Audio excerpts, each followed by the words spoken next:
जिसका मतलब बाध्यता है, आदेशात्मक जो प्रस्ताव होगा इसका मतलब बाध्यता है। आप ये नहीं कि आप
धर्मों को समाप्त कर केवल दीन-ए इलाही नामक धर्म को राज्य के नागरिकों द्वारा अपनाने के लिए आदेशात्मक प्रस्ताव का समर्थन करता है।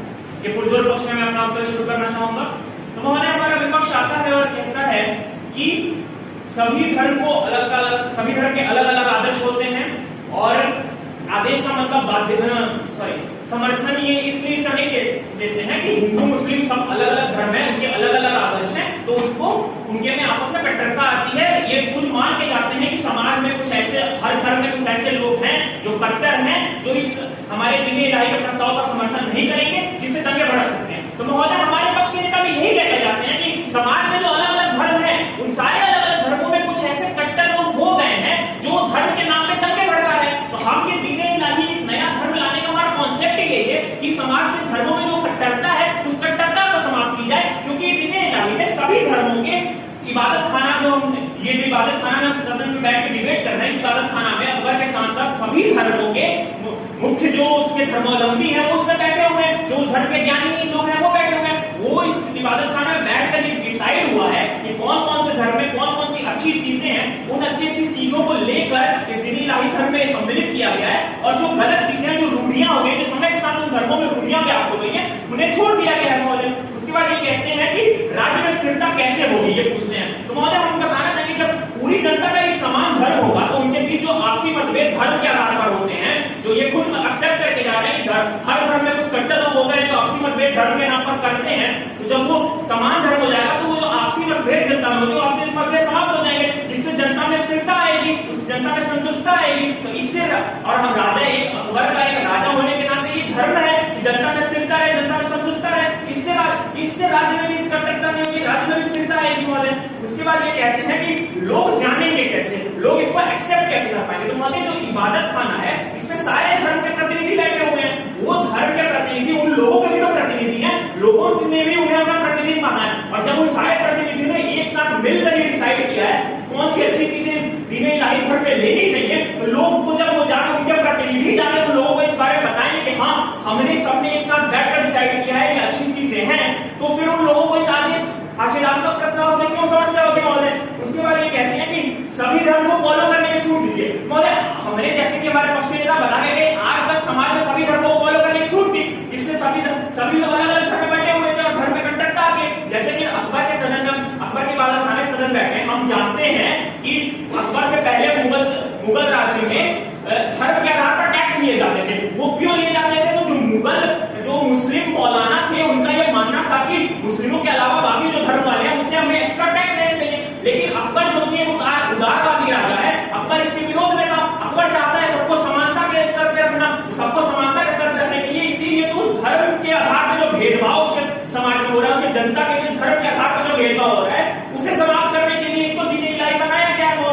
उसके बाद ये कहते हैं कि ये आदेशात्मक प्रस्ताव है, बाध्यता से ये दिक्कत हो रही है। तो महोदय, हम बाध्यता से आपको कैसे समस्या हो सकती है? एक बात, जो ये इबादत खाना बैठा है, इसमें सारे धर्म के प्रतिनिधि हैं, वो धर्म के प्रतिनिधि उन लोगों के भी प्रतिनिधि हैं जो उस धर्म को ऑलरेडी फॉलो भी कर रहे हैं। जब उनके प्रतिनिधि को वो बात को सुन रहे हैं उस धर्म के लोग, तो उनके प्रतिनिधि जब जाकर उन्हें बताएंगे कि जी नहीं, जो दीन-ए इलाही नया धर्म आ रहा है, ये इसमें कोई समस्या नहीं है, इसमें हमारे ही धर्म की अच्छी चीजें इंक्लूडेड है, ये एक इंक्लूसिव धर्म है, इससे समाज को समस्या नहीं, समाज की उन्नति होगी, तो वो लोग इसे क्यों नहीं एक्सेप्ट करेंगे? फिर ये कहते हैं कि हिंदू मुस्लिम अलग अलग धर्म है, उनकी अलग अलग मान्यताएं, अलग अलग आदर्श है। महोदय, सर्वप्रथम तो मैं अपने विपक्ष को बताना चाहूँ कि हिंदू कोई धर्म नहीं है, सनातन धर्म आप कहना चाहते हैं मेरे हिसाब से। तो सनातन धर्म मुस्लिम धर्म, अगर आप कहना सारे धर्मों की अलग अलग मान्यताएं, तो महोदय, हम उस सनातन धर्म के रामायण महाभारत में जो अच्छी चीजें वो भी दीन-ए इलाही में इंक्लूड कर रहे हैं, और जो मुस्लिम धर्म के कुरान में जो अच्छी चीजें वो भी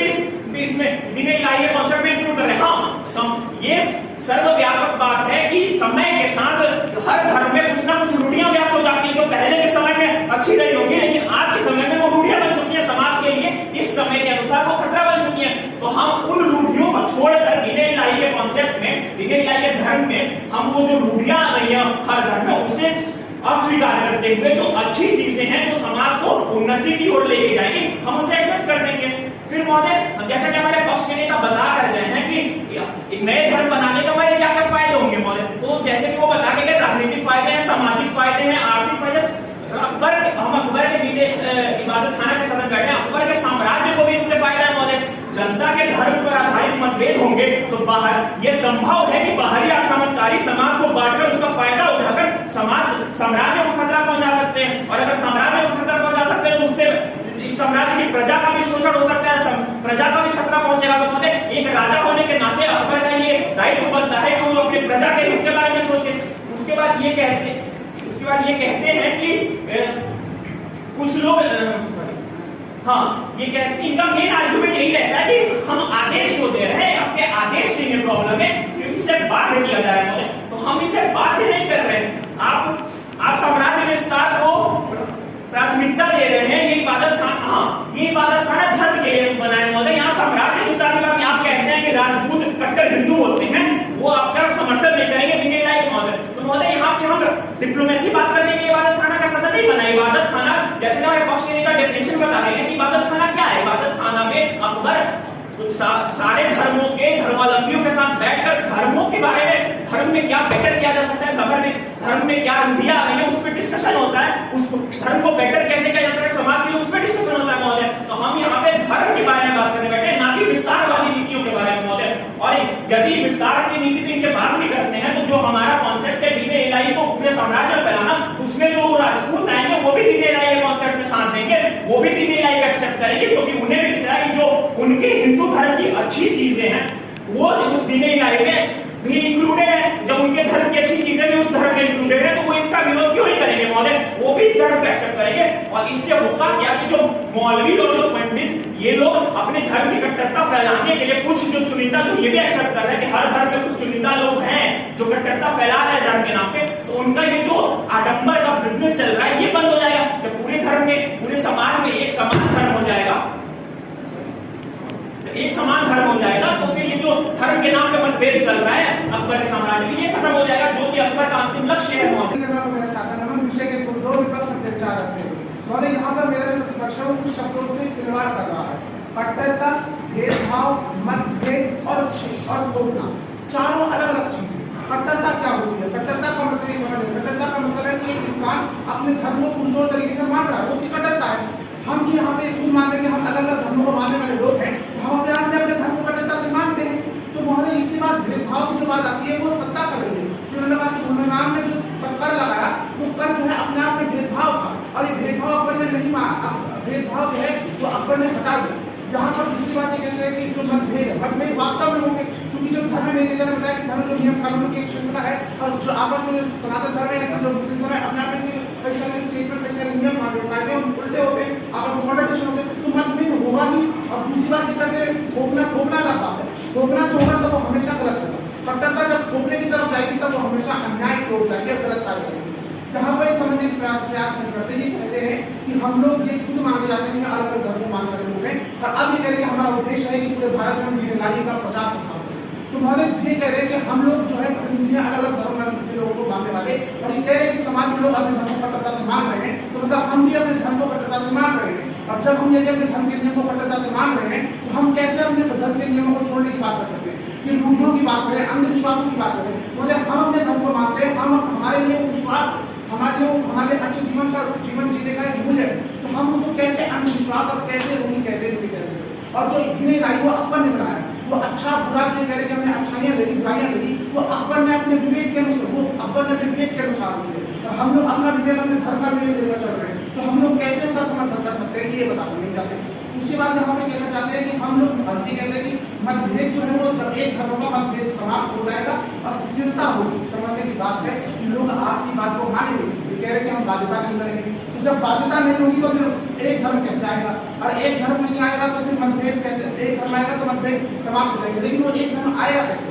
जब ये खुद कह रहे हैं कि समाज में कट्टरता है, जब लोग पुरजोर तरीके से अपने धर्म को मानते हैं, हम लोग अपने धर्म को मानते हैं, क्यों हम इनके एक्सेप्टेंस देंगे? हम नियम कायदे को क्यों न मानकर दूसरे नियम कायदों को मानेंगे? ये इसकी बात को ये नहीं देखा जाता। और बताया जो पंडित हैं, जो उलेमा, जो हम खुद अपने धर्म को मान रहे हैं, हम इनका विरोध कर देंगे और क्रांति कर देंगे, और यहाँ पे अस्थिरता आ जाएगी। यहाँ पर ये बात करते हैं कि यहाँ ये समझाना चाहते हैं कि जो इस बात को समझाते हैं यहाँ पर आकर के कि हम बात ये कह रहे हैं कि यहाँ पर कहना चाहते हैं कि यहाँ पर कहना जाता है आर्थिक संकट। पहले ये कहते हैं कि हमें राज्य के विस्तार से क्या मतलब है, लेकिन ये खुद आर्थिक और राजनीतिक आधारों पर बात करते जाते हैं। इसका मतलब ये राज्य के विस्तार, राज्य के भले के लिए चिंता है। दूसरी बात ये समझाने की प्रयास करने जा रहे हैं कि मतलब आर्थिक संकट की बात करें कि हमारा आर्थिक संकट आ जाए, आर्थिक नुकसान समृद्ध हो जाएगी कि हम ग्रीन राइट को लेकर आते हैं। लेकिन बोले भारत की जो आर्थिक रीढ़ है वो क्या है? जो यहाँ की जो कर्मकांड है, जो पूजा मंदिर में हो रही है, जो मूर्ति पूजन हो रहा है, उसमें जो चीजें लग रही है, जो वृत्त लग रहा है, जो में जो वृत्त जा रहा है, ये पूरा आर्थिक जो स्थिति है ये केवल इन मूर्ति पूजा और इन विश्वासों के कारण ही बनी है। जिनको ये रूढ़ियां कह रहे हैं, जिनको ये कुप्रथाएं कह रहे हैं, वो रूढ़ियां ये सारी चीजें जाकर बंद कर देंगे, जाकर के सारी मंदिर को मूर्ति पूजा बंद कर देंगे। इससे हमारे क्या हो जाएगा? जो ये आर्थिक स्थिति है वो तो डबल हो जाएगी और आर्थिक विकास कभी हो ही नहीं पाएगा। ये हम लोग कहना चाहते हैं कि हम ये कह रहे हैं कि राजपूत है वो मानेंगे कि हम अच्छी चीजों के लिए आकर हमारा समर्थन करेंगे। एक तरफ ये कहते हैं कि जो हमारे पड़ोसी राज्य के राजपूत हैं वो लोग इतने शातिर हैं कि वो हमारे अंदर जो धर्म की जो कला है, हमारा भेद है, उसको आधार बना करके हमारा आत्मा कर देते हैं। और दूसरी पक्ष में ये कह रहे हैं कि नहीं वो इतने अच्छे हैं कि हमें देखेंगे कि इस धर्म में अच्छाइयां हैं तो आकर हमारा समर्थन करेंगे। तो राजपूतों का जो यहाँ पर बताना चाह रहे राजपूत कैसे है, वो चातुर है, चतुर है कि आप हमारे ऊपर आक्रमण करेंगे या वो एकदम उदार है जो हमारी बात मानेंगे कि यहाँ पर कंट्रोल हो जाता है। उसके बाद मुझे समझाने का प्रयास नहीं करते कि यहाँ पर जो मेरे नेता ने जैसे बताया कि जो धर्म है दीन इलाही वो अपने आप में एक धर्म है जो उदारता की बात करता है, और लेकिन यहाँ पर वो कट्टरता की ओर जा रहा है। इन्होंने एक पंक्ति नहीं, यहाँ पर मैं पंक्ति दिखाना चाहूंगा। इन्होंने कहा कि अपने धर्म को सबसे ऊपर मानना ही हमारे यहाँ जो अस्थिरता है उसका कारण है। तो महोदय यहाँ पर जो अकबर ने अपना धर्म बना लिया है दीन इलाही, जिसमें अपने हिसाब से कुछ अच्छी चीजें जुड़ रही है, तो महोदय वो सबके ऊपर थोप रहा है भारत की जनता के ऊपर। तो महोदय यहाँ समझिए हिंदुस्तान की जनता के ऊपर कि ये भी तो अपने धर्म को सबसे ऊपर मानने वाली चीज है। तो जब ये अपने धर्म को अपने से ऊपर मान रहे हैं और हम अपने धर्म को कट्टरता से मानते हैं तो कहीं ना कहीं यहाँ पर कंफ्लिक्ट होगा, अस्थिरता आएगी, अराजकता उत्पन्न होगी। यहाँ पर समझने की जरूरत है महोदय, ये यहाँ पर कहकर चाहते हैं कि ये यहाँ पर कहकर चाहते हैं कि जो ये यहाँ पर रूढ़ियों की बात कर रहे हैं कि ये कह रहे हैं कि समाज में कुछ खूबियां हैं, धर्म में कुछ खूबियां हैं। हम अपने हिसाब से जो हमारे धर्म कानून की जो बात है उसमें हमारे जो नियम बनाए गए हैं उनको हम खूबियां कैसे मानते हैं? क्योंकि हम तो अपने धर्म को कट्टरता से मानते हैं, तो उसको हम क्यों नहीं मानेंगे? हम उस पर विश्वास मानेंगे और अच्छे नियम जीने का एक तरीका मानेंगे, अच्छा जीवन जीने का एक तरीका मानेंगे। यहाँ पर मतलब ये चीज बहुत बड़ा कंट्रीब्यूशन करते जा रहे हैं। ये कह रहे हैं कि यहाँ पर बाध्यता नहीं है, कि जब बाध्यता न होने की बात करते हैं तो इसका मतलब है ये कह रहे हैं कि एक व्यक्ति समाज में कोई भी धर्म का चुन सकता है। जब वो व्यक्ति चुन सकता है महोदय तो फिर यहाँ पर एक धर्म कैसे आएगा? एक धर्म नहीं आएगा तो मतभेद कैसे नहीं होंगे, ये बताकर नहीं जाते हैं।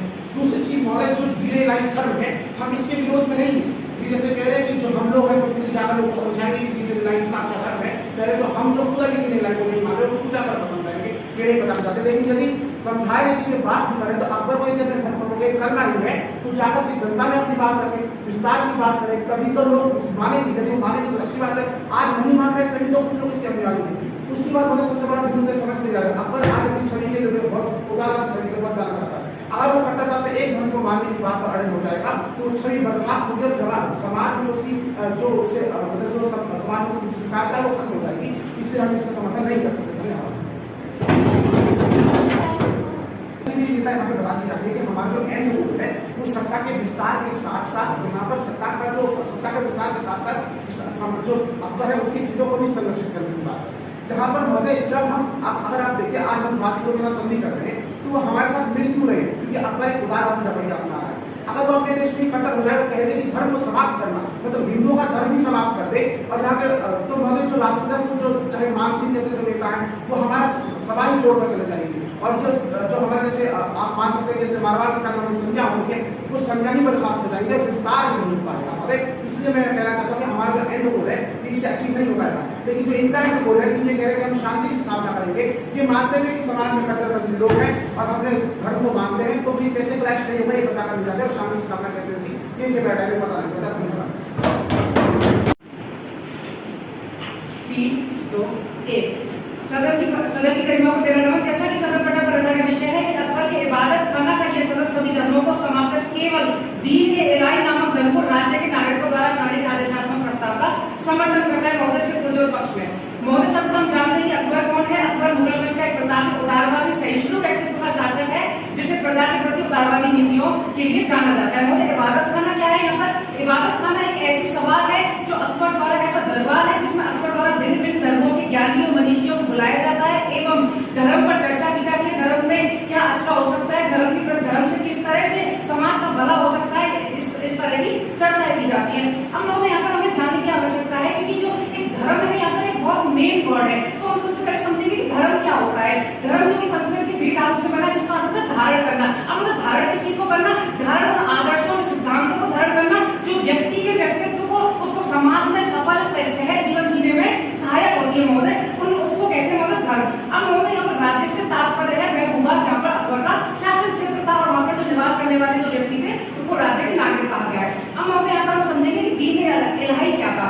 दीन इलाही अकबर द्वारा इबादत खाने के मशवरे द्वारा बनाया गया एक ऐसा समरूप धर्म है जिसमें सभी धर्मों की अच्छाइयों को संग्रहित कर सम्मिलित कर एक धर्म बनाया गया है, जिसमें कि धर्म का मूल उद्देश्य समाहित किया गया है एवं विभिन्न धर्मों की दूरियों को छोड़कर उनमें जो अच्छाई है उनको एक जगह संग्रहित करके एक धर्म, नया धर्म बनाया गया, दीन इलाही जिसको नाम दिया गया है। अब मुझे यहाँ पर जानने की आवश्यकता है सर्वप्रथम कि धर्म का उद्देश्य क्या होता है, क्योंकि अगर हम एक नया धर्म बना रहे हैं और एक पुरानी व्यवस्था को अगर हम उसका हटाकर एक नई व्यवस्था ला रहे हैं तो सर्वप्रथम जानने की आवश्यकता है कि क्यों ला रहे हैं। तो उससे पहले जानने की आवश्यकता है कि धर्म का उद्देश्य क्या होता है। जैसा कि मैंने पहले ही अपने बताया कि कुछ ऐसे आदर्श सिद्धांत होते हैं जिनका पालन कर जो व्यक्ति शांतिपूर्वक सफल एक सहज जीवन समाज में जीता है।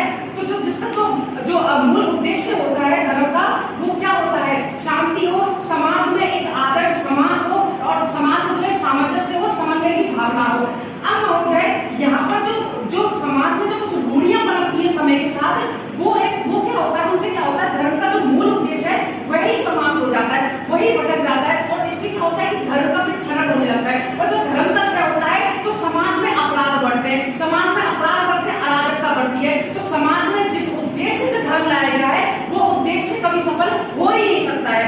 इसके महोदय अवबोधन करते हैं कि जब हम एक नया धर्म लेकर आ रहे हैं तो आखिर ऐसे पुराने में क्या कमियां हैं, पुराने धर्मों में क्या कमियां हैं कि हम एक नई व्यवस्था लाना चाहते हैं और क्यों हम उस नई व्यवस्था को अच्छा बता रहे हैं, उसका समर्थन कर रहे हैं। महोदय देखिए, कोई भी जो धर्म होता है, जैसा कि हमने पहले बताया कि धर्म में जो है समय के साथ रूढ़ियां बनती है और रूढ़ियों से क्या होता है, व्यक्ति जो है एक धर्म के प्रति रेडिकल होता है, कट्टरता की जो भावना होती है उसके अंदर पैदा होती है। अब जब कट्टरता की भावना पैदा होती है तो हर व्यक्ति जो है अपने धर्म को सुपीरियर समझता है दूसरे धर्म से।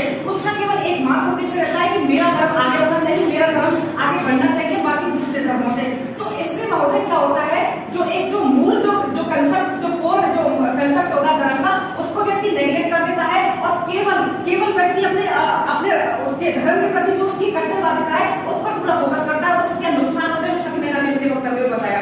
इसके महोदय जो इससे क्या होता है कि जो हर धर्म का व्यक्ति है वो ये चाहता है कि मेरा धर्म जो है अधिक से अधिक फैले, क्योंकि मेरा धर्म ही सही है, बाकी धर्म तो खराब है। क्योंकि जो व्यक्ति की जो मानसिकता बन जाती है धर्म के प्रति वो महोदय इस तरह की बन जाती है। अब इससे क्या होता है, जो एक धर्म है वो दूसरे धर्म का शोषण करने लगता है। तो यहाँ पर जो धर्म का जो मूल उद्देश्य है महोदय वही समाप्त हो जाता है और जब धर्म का मूल उद्देश्य समाप्त हो गया तो धर्म का कोई अस्तित्व नहीं रहता, वो केवल धर्म के नाम पर ढकोसला होता है। अब महोदय इस मूल को ही जनता में लाने के लिए, जनता में फैलाने के लिए इस मूल को ही हमने समाहित करके एक नया धर्म बनाया है, जिसमें सभी धर्मों का जो मूल होता है उसको लिया है, रूढ़ियों को छोड़कर हमने केवल अच्छाइयों को लिया है। और जब अच्छाइयों को लिया है तो स्वाभाविक सी बात है कि जो धर्म है, ये जो दीन इलाही धर्म है, ये समाज में समन्वय, सामंजस्य, शांति, जिसका कि इबादत खाने के सदस्य होने के नाते भी हम इसका समर्थन करेंगे। अब महोदय ये तो इस बात की कि क्यों हम इस नया धर्म लेकर आए हैं, क्या आखिर इस व्यवस्था में कमी आती। अब हम नया धर्म लेकर आए उससे क्या सकारात्मक प्रभाव पड़ेगा समाज में, उसके क्या फायदे होंगे। तो महोदय पहला हम बात करें, अगर हम राजनीतिक स्तर पर भी बात करें, हम कुछ इस तरह पर बात करेंगे। एक राजा होने के नाते अकबर भी ये चाहता है कि उसका जो राज्य वो स्थिर रहे। अब ऐसा नहीं है कि राजा का राज्य स्थिर रहेगा तो जनता सुरक्षित रहेगी, जनता सुरक्षित रहेगी तो सीधी सी बात है कि जो समाज का जो सामंजस्य है वो हमेशा बना रहेगा। तो इससे कहीं ना कहीं राजनीतिक फायदा भी है और इसके फायदे के पीछे जनता का भला है। और महोदय राजा होने के नाते, इबादत खाने के सदस्य होने के नाते ये हमारी प्रायोरिटी है। इसके अलावा अगर हम सामाजिक स्तर पर भी बात करें तो समाज में महोदय जब एक ऐसा धर्म होगा जिसमें सभी धर्मों की अच्छाइयां हैं, बाकी कोई ऐसा धर्म नहीं है जिस पर रूढ़ियां हैं या फिर कोई अंधविश्वास है जिनके नाम पर व्यक्ति धर्म का ढकोसला करता है, दिखावा करता है, तो कहीं ना कहीं समाज में जो हम लाना चाहते हैं, समाज में जो हम स्थापित करना चाहते हैं शांति समन्वय, महोदय वो स्थापित हो पाएगा। अब महोदय इसका एक तीसरा जो पहलू होता है वो आर्थिक भी कहीं ना कहीं होकर आता है। क्यों महोदय? देखिए महोदय, जब समाज में जब धर्म के नाम पर दंगे फसाद होते हैं, जब